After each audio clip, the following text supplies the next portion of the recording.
Sveiki! Šiame vaizdo įraše trumpai priminsiu, kaip naudotis programa TotalMix FX studijoje esančių kompiuterių. Pirmiausia, norėsim užsikrauti pradinį programos failą, tam, kad kitų žmonių nustatymai netrukdytų mums atlikti naujo projekto. Tai padaryti galime paspaudę File, Load Snapshot, pasirinkę TotalMix Start ir paspaudę Open.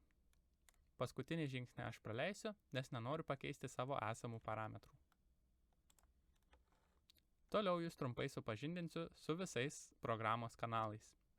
Pradėsime nuo skilties Hardware Inputs. Čia yra įvesties kanalai, į kuriuos galime prijungti mikrofonus ar instrumentus ir iš kurių tikimės gauti audio signalą. Pirmasis kanalas čia yra TalkBack. Tai yra ant stalo esantis mikrofonas, skirtas kalbėtis su atlikėju. Toliau turime kanalus UFX Mic 9 iki 12. Šie 4 kanalai yra pagrindinės garso plokštės įvesties kanalai. Į juos galime prijungti mikrofoną ar instrumentą.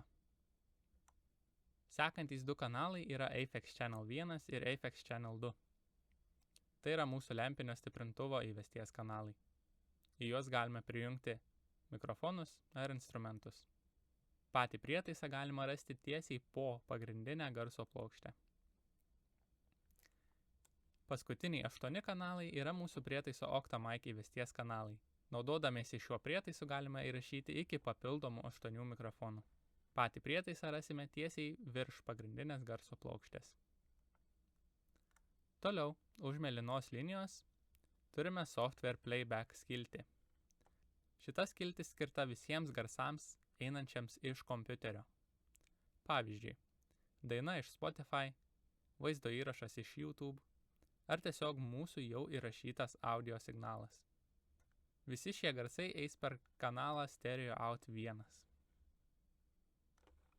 Toliau, apačioje, turime Hardware Output skiltį. Šioje skiltyje esantys kanalai nurodo įrangą, per kurią galime girdėti viršuje esančius kanalus. Rec Room yra ausinių stiprintuvas esantis įrašų kambaryje. Aphex HP yra ausinių stiprintuvas esantis kontrolės kambaryje ant stalo kairėje pusėje. Phones 910 ir Phones 1112 kanalai yra į pagrindinę garso plokštę besijungiančių ausinių kanalai.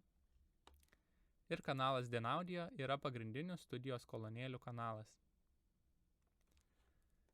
Pagrindinis programos TotalMix FX naudojimo principas yra paprastas. Pirmiausia, turime pasirinkti vieną iš Hardware Outputs kanalų, per kurį norime girdėti garsą. Įsivaizduokime situaciją. Turiu atlikėją įrašų kambaryje, kuris nori girdėti mano balsą, kad galėtų su manimi komunikuoti.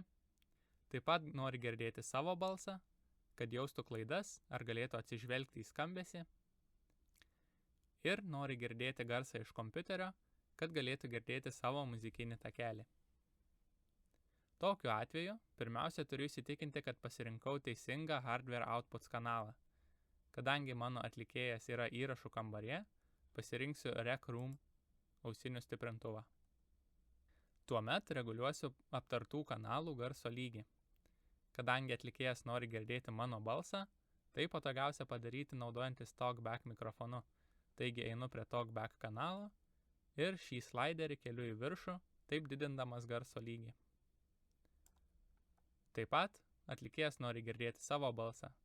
Taigi, suradęs kanalą, į kurį prijungiau jo mikrofoną, taip pat keliu sliderį į viršų. Galiausiai atlikėjas norėjo girdėti ir savo muzikinį takelį einantį iš kompiuterio, taigi pakeliu Stereo Out 1 kanalą ir taip įvedžiau visus 3 garsus į atlikėjo ausines. Jeigu vienas iš garsų yra per garsus ar per tylus, juos reguliuoti galiu atskirai. Bet jeigu garsų balansas tinkamas, o bendras ausinių lygis yra per garsus ar per tylus, taip pat galiu atskirai reguliuoti ir prietaiso garso lygį.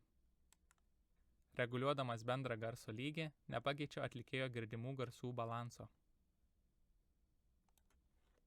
Tokia pati logika galioja ir kitiems hardware outputs kanalams.